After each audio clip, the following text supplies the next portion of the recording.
एकादशी है और अगर कोई व्यक्ति कैलोरीज देखे ना तो एकादशी वाले दिन ज्यादा खा लेता है। वो इतना तला हुआ, इतना जो है खतरनाक भोजन होता है एकादशी वाले दिन। वैसे प्रसाद है, उसके प्रति कोई भाव नहीं, पर लोग बाग इतना ऐसा अपना स्वरूप व्यवहार बना लेते हैं कि उन पर तरस आने लगता है कि आज एकादशी है इनकी। हमारी एक बात सुनिएगा, नाम जप याद रखिएगा, नाम जप, कथा श्रवण, तीर्थ यात्रा और कोई भी व्रत नियम, ये तब तक पूर्ण नहीं माना जाएगा जब तक आप इसको एक्साइटेड होकर के नहीं करोगे। अगर आप केवल उसको नियम मान करके करोगे तो उसको करने का कोई लाभ नहीं। सबसे पहला नाम जप। कई लोग नाम जप करते हैं, तो नाम जप करते हैं तो उनकी माला वो कभी कभी इतनी जल्दी भगाते हैं और इतनी जल्दी जल्दी उसको पूरा करने में लगते हैं कि कैसे भी पूरी हो हम उठ के जाएं। आपका वो नाम जप व्यर्थ है। आप उसको धीमे धीमे ही करेंगे तो ही उसका फल मिलेगा। प्रत्येक मनके में आपका भाव होना चाहिए, नहीं तो आपका नाम जप व्यर्थ है। सबसे पहला नाम जप, वो आपको सौभाग्य मान करके करना है कि मेरा सौभाग्य है कि मैं नाम जप कर रहा हूं। तो केवल क्रम की तरह नहीं होना चाहिए। दूसरा हमने क्या बताया, तीर्थ यात्रा। प्रेशराइज होकर के कभी तीर्थों में मत जाओ, कभी धाम में मत जाओ, कभी भी किसी भी इन स्थान, बल्कि आप प्रेशर में जब जाते हैं ना तो और ज्यादा अपराधी बनता है आपसे। आप दुनिया के किसी भी कोने में जाइए, पर तीर्थों में जब जाएं, धामों में जब जाएं, तब आप एक्साइटेड होकर के ही जाइए, बहुत आनंद में भर के जाइए, उत्साह में भर के जाइए। अब क्या बताएं, घर वाले पीछे पड़ रहे हैं, चलना पड़ेगा, जाना तो पड़ेगा, गंगा जी में ठंड तो बहुत है, नहाना तो पड़ेगा, गंगा सागर में जाना तो पड़ेगा, गोमती सागर में डुबकी लगानी तो पड़ेगी, द्वारकाधीश देखने तो पड़ेंगे, प्रसाद पाना तो पड़ेगा। ये सब अपराध बन जाता। ये पड़ेगा नहीं, ये पड़ेगा वाली चीज कोई ठाकुर जी को गरज नहीं पड़ी कि आप पाओ, आपको उत्साह से ही पाना चाहिए। नाम जप, तीर्थ यात्रा और तीसरा कथा श्रवण। ये भी प्रेशर में नहीं कि घर वाले कह रहे हैं तो सुनना पड़ेगा। अब हमारे रिश्तेदार कथा कराने जाना तो पड़ेगा, वो भी आते हैं हमारे यहाँ, हमको तो जाना ही पड़ेगा। पर वो बात अलग है, हम तो पार्टी करते हैं, वो कथा कराते हैं, तो क्या बताएं, वो भी पार्टी करें तो हम जाएं उनके यहाँ, लेकिन ऐसे प्रेशर में नहीं जाना कथा, मत आओ, इससे अच्छा तो अपराध बनता है। और दूसरी बात, कथा में तो एक और चीज, मनोरंजन के लिए नहीं, मनोरंजन, एंटरटेनमेंट। चलो 3 घंटा थोड़ा मन लगेगा, महाराज जी ये वाला भजन सुना दो, महाराज जी आप भजन ज्यादा सुनाओ, कथा कम सुनाओ। एंटरटेनमेंट नहीं है ये, एनलाइटमेंट है, मनोमंथन है। नाम जप, तीर्थ यात्रा, कथा श्रवण और चौथा कोई भी व्रत, नियम, अनुष्ठान। अगर इन चारों में आपके अंदर उत्साह नहीं है करने में, तो ये चारों व्यर्थ हैं, बल्कि अपराध हैं। चौथा क्या है, व्रत। कई लोग एकादशी व्रत करते हैं ना, तो दशमी को इतना खा लेते हैं कि एकादशी को ज्यादा भारी ना पड़े उनको, इतना खा लेते हैं। और कई लोग घर वाले भी, अरे खा लो और खा लो, कल तो एकादशी है, 2-3 रोटी ज्यादा खा लो। नहीं, और ये केवल एकादशी व्रत की बात नहीं है, ये दुनिया में कोई भी व्रत आप करते हो, उस व्रत के प्रति अगर आपके मन में ये भावना है। करवा चौथ जो होता है, माताएं जो करती हैं पति के लिए, अहोई अष्टमी माताएं करती हैं बच्चों के लिए, ये व्रत भी अगर इनमें भी उत्साह नहीं है, तो भी उसका कोई लाभ मिलने वाला नहीं है, उसका कोई लाभ पूर्ण होता नहीं है। सबसे बड़ी बात है, चाहे दुनिया की कोई भी आध्यात्मिक क्रिया करो, चाहे सांसारिक क्रिया करो, उसमें जब तक उत्साह नहीं होगा, एक्साइटमेंट नहीं होगी आपके अंदर, वो क्रिया अब उसमें आप व्यर्थ। अब बच्चा स्कूल जाता है पढ़ने के लिए, पर कैसे जाता है? रो रहा है सुबह से ही, नहाना नहीं है, मुझे जाना नहीं, पेट में दर्द हो रहा है, मैं नहीं जा रहा। वो बालक अगर रोज रोते रोते जाता है तो फिर उसका रिजल्ट खराब आना स्वाभाविक है। लेकिन माता पिता के उठने से पहले बालक उठ गया, अपने आप नहा लिया, अपना बैग लगा लिया, तैयार हो गया, वो बालक निश्चित है कि अच्छा ही है, क्योंकि वो एक्साइटेड होके जाता है।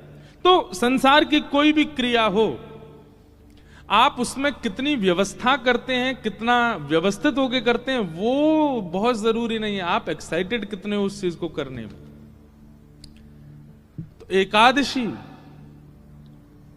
ये कहीं अपराध ना बन जाए, इसलिए जब तक एक्साइटमेंट ना आवे करने का तब तक मत कीजिएगा। उत्साह होना चाहिए आपके अंदर। आज एकादशी, आज तो हम खूब भाव से, आज हम एकादशी पे कहां गए पता है? पूरी दुनिया तो द्वारिकाधीश ही जाती है, द्वारिका आएंगे तो द्वारिकाधीश ही जाएंगे, पर हमारा स्वभाव है कि हमको कुछ नई नई जगह मिले हम वहां जाएं। आज हम श्री जगन्नाथ मंदिर गए थे द्वारिका में, इसीलिए आज हमने जो है जयदेव महाप्रभु की स्तुति से ही कथा का प्रारंभ किया। श्री जगन्नाथ भगवान का प्राकट्य का मूल स्थान तो द्वारिका ही है। ये जो जगन्नाथ जी का स्वरूप आप देख रहे हैं, ये कहां प्रकट हुए? यहीं तो प्रकट हुए। कथा सबको पता है, जिनको नहीं पता फिर सुनो।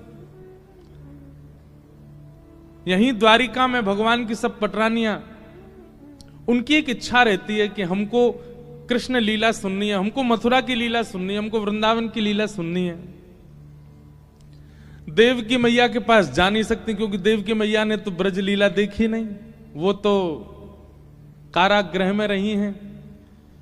द्वारिका में केवल 3 लोग ऐसे हैं जिन्होंने ब्रज लीला का दर्शन किया है। कौन? पहले तो स्वयं श्री कृष्ण,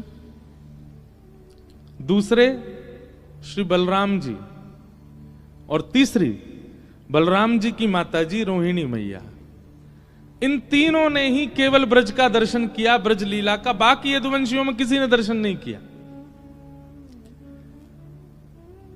अब कृष्ण पटरानियां ठाकुर जी के पास जाती हैं कि हमें ब्रज लीला सुनाओ, तो ठाकुर जी तो आंख बंद करके और महाराज यहां से आंसू निकलने लगते हैं। रुक्मणी जी बोली नहीं नहीं नहीं सुननी, आप रहने दो, मत सुनाओ। बलराम जी से सब संकोच खाती हैं, क्योंकि वो जेठ जी हैं, उनसे कैसे पूछें। तो बची एक रोहिणी मैया। तो सारी कृष्ण पटरानियां रोहिणी मैया के पास गई, बोले मैया हमको ब्रज की लीला सुनाओ, हमें सुनाओ ना, ठाकुर जी कैसे चोरी करते, यशोदा मैया के संग कैसे व्यवहार करते, गोपी के संग कैसे रास करते, यमुना जी में कैसे स्नान करते, सारी लीला सुनाओ ना। रोहिणी मैया बोली मैं सुना तो दूंगी, लेकिन याद रहे कृष्ण बलराम नहीं सुने, क्योंकि अगर उनने सुन ली तो बड़ी दिक्कत हो जाएगी। अब सब पत्नियां आपस में कहने लगी कौन रखवाली करेगा द्वार की। ऐसी सभा थी, उसमें सब बैठी थी। अब एक भी उठ के नहीं जाए, बोले हम भी सुनेंगे, हम क्यों जाएं बाहर, हम तो सुनेंगे भीतर बैठ के। तभी वहां भगवान की बहन सुभद्रा, सब भाभियों ने मिलके अपनी ननद सुभद्रा को ही पकड़ा। वो देखो हम जीवन भर आपकी सेवा करती हैं, आप हमारी ननद हो, आज तक कुछ मांगा नहीं, आज पहली बार मांग रही है, मान जाओ। सुभद्रा जी बोली क्या करना है? बोले हम सब यहां कथा सुन रही हैं, आप बाहर बैठ करके बस ये ध्यान रखना कि कृष्ण और बलराम ना आवे। सुभद्रा जी बोली ठीक, और अगर आ जाएं तो हमें संकेत कर देना ताकि कथा विश्राम हो जाए, क्योंकि वो दोनों यदि ब्रज के बात सुनते हैं तो उनको बहुत बहुत भावुक हो जाते हैं। सुभद्रा जी बोली ठीक है। बाहर द्वार पर सुभद्रा जी बैठ गई और यहां रोहिणी मैया ने सुनाना प्रारंभ किया। ठाकुर जी के जन्म से ही कथा का प्रारंभ हुआ। भगवान की सब पटरानियां बैठ के सुन रही हैं। ठाकुर जी की ब्रज लीला, बाल लीला, घुटमुन चलवे की लीला, नृत्य करवे की लीला, उंगली पकड़ के यशोदा मैया के संग कैसे चलते हैं ठाकुर जी, दांत निकर के आ रहे हैं, बेणी चोटी बना लेते हैं, बलराम जी और ठाकुर जी की लड़ाई होती है, सारी लीलाएं सब मैया सुना रही हैं। सब पटरानियां नेत्र बंद करके सुन रही हैं। लेकिन सुनाते सुनाते जैसे ही ब्रज से मथुरा गमन की लीला प्रारंभ हुई, रोहिणी मैया के नेत्र सजल हो गए, सब पटरानियों के नेत्र सजल, और केवल सजल नहीं हुए, ऐसी स्थिति हो गई कि नेत्रों के साथ साथ, अश्रुबिंद के साथ साथ तन का अंग भी पिघलने लगा। प्रेम की अवस्था, प्रेम की 10 अवस्थाएं होती हैं। स्टेज कितनी है? 10। मैं और आप सब और यहां बैठे जितने भी लोग हैं, हम लोग प्रेम की पहली अवस्था का भी अनुभव नहीं कर सकते। अगर इन प्रेम की 10 अवस्थाओं का अनुभव करना है तो श्री नारद भक्ति सूत्र ग्रंथ है, वहां पर उन्होंने इसका वर्णन किया। आज के युवा तो सुनेंगे तो हंसेंगे, और ये प्रेम है? प्रेम की वो अवस्थाएं हम आप जो करते हैं ना संसार में, वो प्रेम है ही नहीं है, वो स्वार्थ है। उसको प्यार कह सकते हैं, उसको स्वार्थ कह सकते हैं, प्रेम नहीं है। प्रेम का कोई पर्यायवाची नहीं, प्रेम का कोई और शब्द नहीं, प्रेम प्रेम है बस। प्रेम की 10 अवस्थाएं होती हैं। उसमें पहली अवस्था, मैंने एक आध बार कथा में पूरी विस्तार से 10 अवस्थाओं पर भी बोला हूं। एक जगन्नाथ रसामृत कथा हुई थी हिसार में, वहां प्रेम की 10 अवस्थाओं पर चर्चा की थी। तो प्रेम की जो 10वीं अवस्था होती है, आज अवकाश भी नहीं है हमको कई प्रश्नों के उत्तर भी देने, और आप सबकी वेशभूषा ऐसी है कि आप सब उत्सव मनाने के लिए बैठे हो। प्रेम की अवस्था की अगर चर्चा होने लगी तो रोने लग जाओगे। यहां समुद्र तो खारा है ही, ये सत्व होटल में भी खारापन आ जाएगा, सबके नेत्र के अश्रुबिंद, इसलिए उस विषय में ज्यादा प्रवेश करना नहीं। प्रेम की 10वीं अवस्था क्या होती है कि व्यक्ति का विरह इतना हो जाता है अपने प्रेमी के लिए कि वो रोते रोते रोते रोते रोते रुदन करते करते अश्रु तो सूख जाते हैं, फिर प्रत्येक रों रुदन करता है, और प्रत्येक रों के रुदन में एक एक अंग बहने लग जाता, पिघलने लगता मोम की तरह। उस अवस्था में सब पहुंच गए। इतने में ही बाहर बैठी सुभद्रा, उनके नेत्रों से भी अश्रुधार गिर रही हैं और वो भी रुदन कर रही हैं। इतने भाव विह्वल हो गए सब कि तभी वहां कृष्ण बलराम का आगमन हुआ, और किसी को पता ही नहीं चला। बाहर सुभद्रा भी नेत्र बंद करके बैठी, वो भी नहीं पहचान पाई कि ठाकुर जी आ गए। उनको रोकना था, भीतर बता देना था कि ठाकुर जी आ गए, कथा विश्राम करो, पर इतनी भाव में चली गई कि बता ही नहीं पाई। तभी ठाकुर जी ने देखा ये सुभद्रा क्यों रो रही है, और ये भीतर से ऐसे जल का प्रवाह क्यों आ रहा है। ठाकुर जी ने जैसे कान लगा करके सुना तो श्री रोहिणी मैया ब्रज लीला सुना रही हैं, और सब गोपियां रो रही हैं, सब भगवान की पटरनियां रुदन कर रही हैं।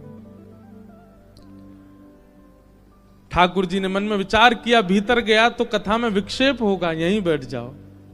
और सुभद्रा जी के एक तरफ श्री द्वारिकाधीश और दूसरी तरफ श्री बलभद्र जी बैठ गए। आप जगन्नाथ जी में देखेंगे कि सुभद्रा जी की भुजाएं ऐसे नहीं हैं।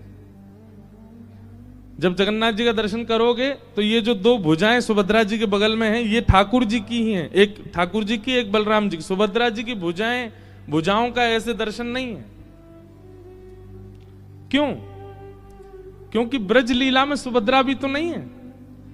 जब ब्रज का भाव सुनते सुनते सुनते सुनते ठाकुर जी इतने व्याकुल हो गए कि ठाकुर जी की दोनों भुजाएं खड़ी हो गईं, और मानो भगवान भुजा पसार करके कह रहे हो, अरे भैया कोई ब्रजते मेरे ब्रजवासीन को ले आओ, मेरो मधुमंगल श्रीदामा तन सुखा मन सुखा धन सुखा, मेरे नंद बाबा, मेरी यशोदा मैया, कोई उनको लेकर के आओ, मेरे हृदय से लगाए दो।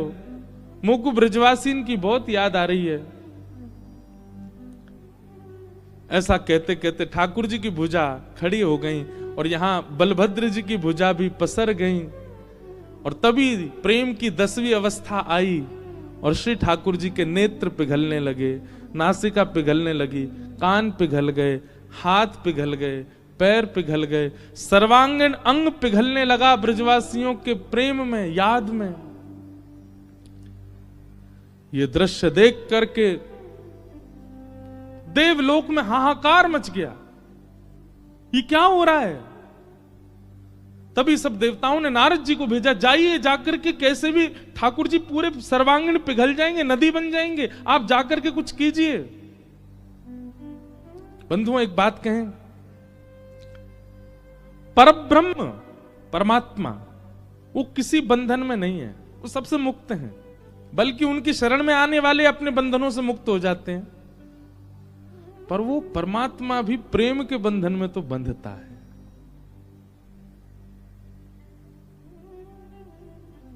क्यों भात भरने गए नरसिंह मेहता के यहां?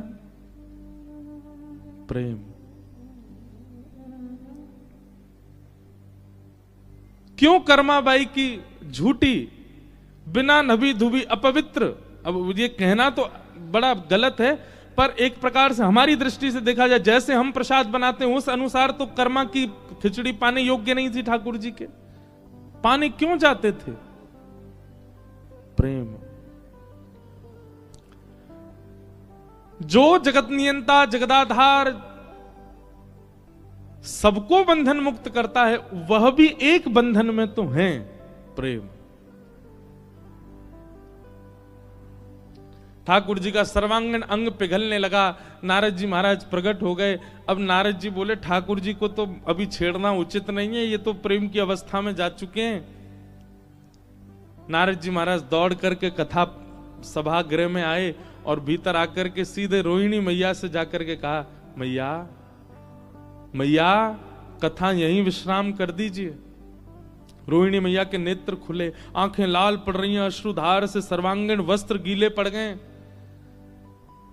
क्या हुआ नारद जी? बोले आप यदि कथा विश्राम नहीं करेंगे तो ठाकुर जी, गोमती जी के बगल में एक और नदी बहने लगेगी कृष्ण, एक और नदी बहने लगेगी बलराम, एक और नदी बहेगी सुभद्रा।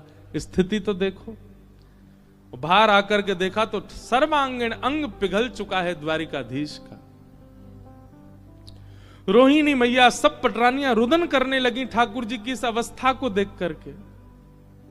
श्री जगन्नाथ भगवान की पलकें भी नहीं है, ये भी पिघल गई, इसलिए हमेशा आंख ऐसी खुली रहती है उनकी। ये ऐसे नेत्र क्यों हैं? ऐसे अधर क्यों हैं ठाकुर जी के?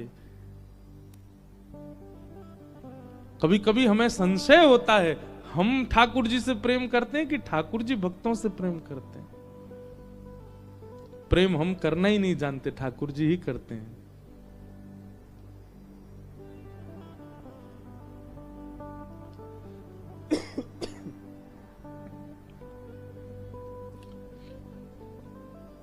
सब लोग चरणों में वंदन करने लगे। रोहिणी मैया क्षमा मांगने लगी, अरे मेरे लाला जी मैंने कहा कर दियो, अरे मेरो ऐसी भावना नहीं मेरे अंदर कि मेरो लाला ऐसा है जाएगो। अंक में भरने लगी ठाकुर जी को, बलभद्र जी को, सुभद्रा जी को। जैसे तैसे ठाकुर जी जब ठीक हुए, नारद जी महाराज कहने लगे, भगवान ये कैसा स्वरूप बन गया आपका? ठाकुर जी बोले, वो चिंता मत करो, कुछ दिन की लीला अभी द्वारिका की बची है, हम पुनः वैसे ही हो जाएंगे, परंतु इस स्वरूप को आप ध्यान से देखिए। यही स्वरूप कलिकाल में लोगों को बताने के लिए व्यवस्थित किया जाएगा, ताकि लोगों को ये बता सके कि मैं ब्रजवासियों से कितना प्रेम करता हूं। मेरे भक्त परायण, मेरे परायण जो होते हैं उनके प्रति मेरा प्रेम कैसा है, उसके लिए नारद जी स्वरूप को संभालिएगा।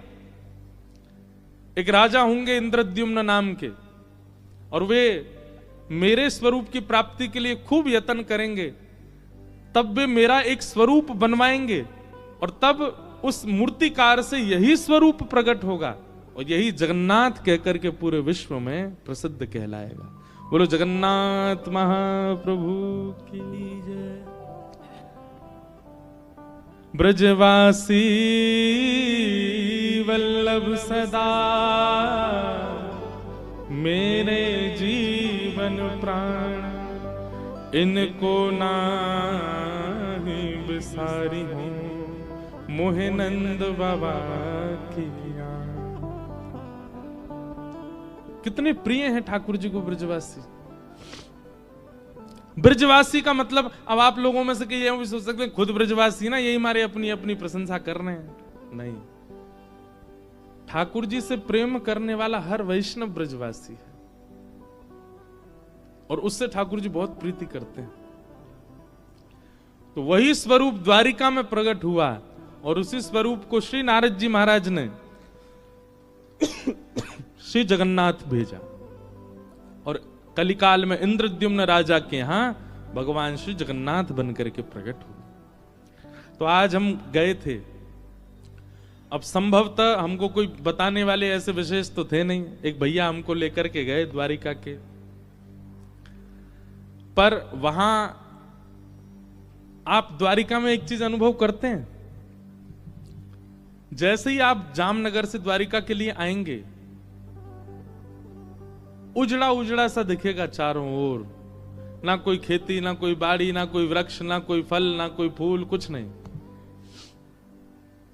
दूर दूर तक आपको खाली मैदान, रेगिस्तान ऐसा दर्शन होगा। लेकिन ऐसे द्वारिका में आज पहली बार हमने एक अद्भुत स्थान, वो जहां जगन्नाथ जी विराज रहे हैं, उसका दर्शन किया। दूर है थोड़ा सा, यहां से नागेश्वर के मार्ग में है, और जिनमें बस हो वो खोज लेना उनको, एकांत में रहते हैं, वहां भीड़ भी नहीं है ज्यादा। वहीं श्री जगन्नाथ मंदिर के सामने ही सरोवर है और एकमात्र वो सरोवर है पूरे द्वारिका में जहां पर कमल खिलते हैं, वहां कमल विराज रहे हैं। तो हमारे मन में तो जैसे मैं उतरा गाड़ी से, तो मेरे मन में तो ऐसा आया कि सरोवर नहीं है, निश्चित ही सब भगवान की पटरानियां, ठाकुर जी, बलराम जी, सुभद्रा जी जब कृष्ण विरह सुन के रोए होंगे, उन्हीं के अश्रुबिंद हैं, इसीलिए कमल खिल रहे हैं। बाकी पूरी द्वारिका में कहीं कमल नहीं खिलते, उसमें इतने अद्भुत अद्भुत कमल खिले हुए। भीतर श्री जगन्नाथ जी विराज रहे हैं। जगन्नाथ जी का मंदिर, वहां कोई पुजारी जी थे, वो बता रहे ये मुगलों ने भी लूटा और अंग्रेजों ने भी लूटा। जहां जहां स्वर्ण लगा था वहां वहां अब स्वर्ण जैसा पेंट कर दिया है। और मंदिर बहुत प्राचीन है, उसको वो कैसे पता चला? क्योंकि उसकी जो दीवार थी वो कम से कम इतनी मोटी मोटी, ज्यादा बड़ा विस्तृत मंदिर नहीं है, पर बहुत शांति है वहां। अद्भुत वट वृक्ष हैं, उनके नीचे बैठ जाओ, 2-2 घंटा बैठे रहो। सामने सरोवर है, उसमें कमल खिले हुए हैं, बहुत सुंदर दर्शन। तो श्री जगन्नाथ जी का मूल प्रादुर्भाव स्थान आज हम देख के आए द्वारिका में, वहां गए, दर्शन करके आए। आज हमने एकादशी पे सुबह से द्वारिकाधीश के दर्शन नहीं किए, जगन्नाथ जी के किए। इसीलिए आज कथा प्रारंभ होती है, हमने जयदेव महाप्रभु की स्तुति गाई, क्योंकि जगन्नाथ जी को बहुत प्रिय है। श्री नाभा जी कहते हैं, ता सुनवे राधा रमण अवश्य पधारे। ये जयदेव महाप्रभु की स्तुति जो गाता है, ऐसा कहते हैं प्रारंभ से अंत तक वो व्यक्ति जितनी देर गाता है, बस अनुभव करे, उस पूरे क्षण में, एक क्षण के लिए ठाकुर जी जरूर उसके सामने आते हैं।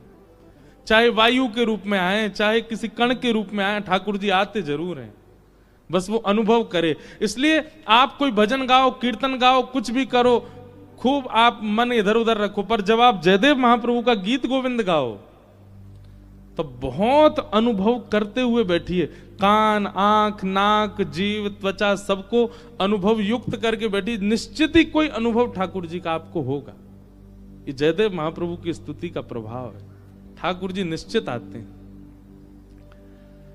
तो ऐसे जगन्नाथ जी के दर्शन हुए। फिर उसके बाद एक गौशाला गए, वहां गायों के दर्शन हुए।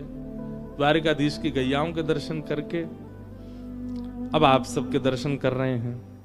जगन्नाथ जी के दर्शन, गौ दर्शन, अब भक्त दर्शन, अब शाम को करेंगे द्वारिकाधीश के दर्शन। तो ऐसा आज का दिन व्यतीत हुआ। खूब सुंदर आज नंदोत्सव होना है। आप सब लोग बिल्कुल धैर्यवंत होकर के बैठिएगा, खूब आनंद आएगा।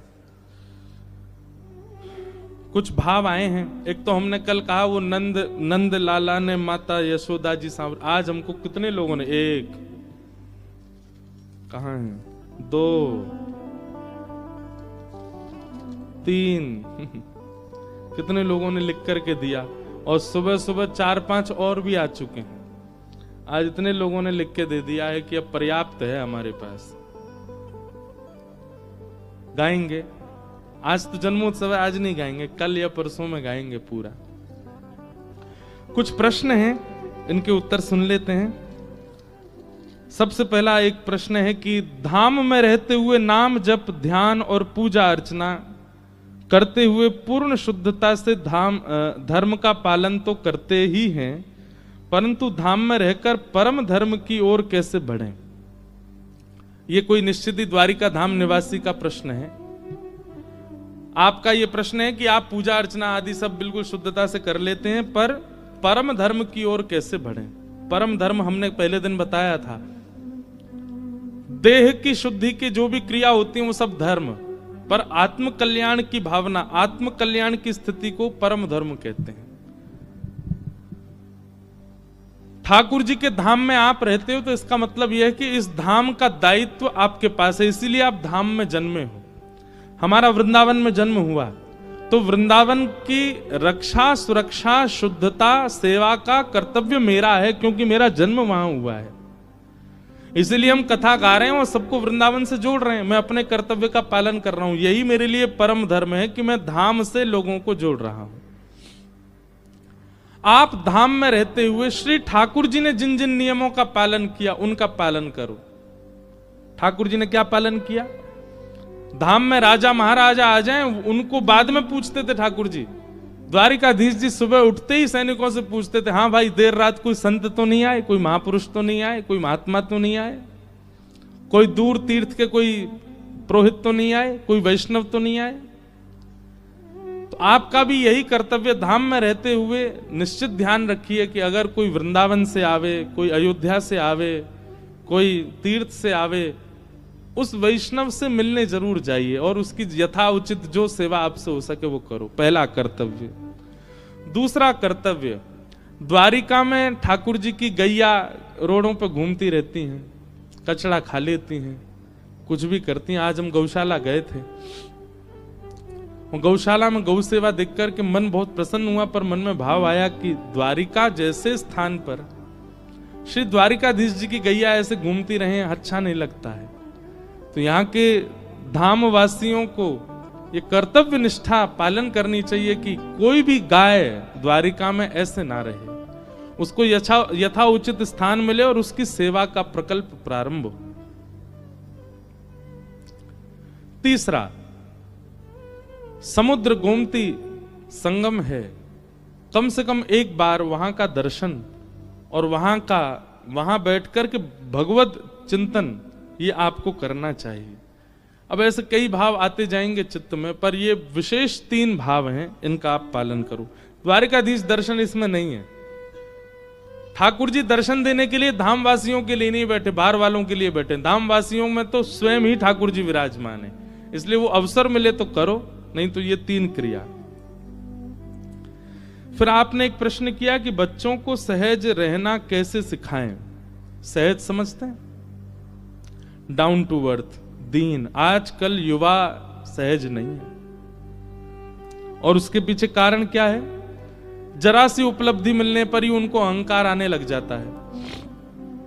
और सबसे बड़ी बात है कि आज मन, बुद्धि, विचार, चिंतन सब कुछ ये कर्ण पिशाचिनी ने अपने पास धर रखे हैं। इनका नाम हमने क्या रखा है? कर्ण पिशाचिनी। कानों की पिशाचनी है ये कर्ण पिशाचनी भी है, ये नेत्र पिशाचनी भी है, ये मन पिशाचनी भी है, सब है। जब से ये आए हैं दुनिया में और जब से जितने ज्यादा क्या बोलते हैं उसको, बढ़िया होते जा रहे हैं, उतना ही ज्यादा व्यक्ति स्वाभाविक जीवन नहीं जी रहा है। सुबह उठते से रात्रि सोने तक व्यक्ति का बस इसके प्रति ध्यान ज्यादा है, और इसी कारण से बच्चे सहज नहीं बन पाते, सरल नहीं बन पा रहे। गलती से कोई महापुरुष घर में आ जाएं तो बच्चे ये भी नहीं जानते उनको प्रणाम कैसे करना चाहिए। एक हाथ से जय हो, एक हाथ से प्रणाम करने से हमारे शास्त्र कहते हैं कि जो बचे हुए पुण्य हैं वो भी खत्म हो जाते हैं। सदा दोनों हाथों से प्रणाम, और एक नया प्रणाम है वो यहीं छू लेते हैं, पेट पे ही, जांग पे ही, घुटने पे ही। ये प्रणाम का नियम नहीं है। प्रणाम में तन झुके ये आवश्यकता नहीं, पर मन झुकना चाहिए। पूर्ण रूपेण जिनके सामने आप हो, भाव से प्रणम्य होना चाहिए। तो भैया आप दीन बनाने का एक ही है, सहज बनाने की एक ही उपाय है। जबरदस्ती करिए मत। अगर हो सके तो थोड़ा सत्संग में उनको लाना शुरू करो, शायद कोई एक शब्द उनके हृदय को परिवर्तित करे।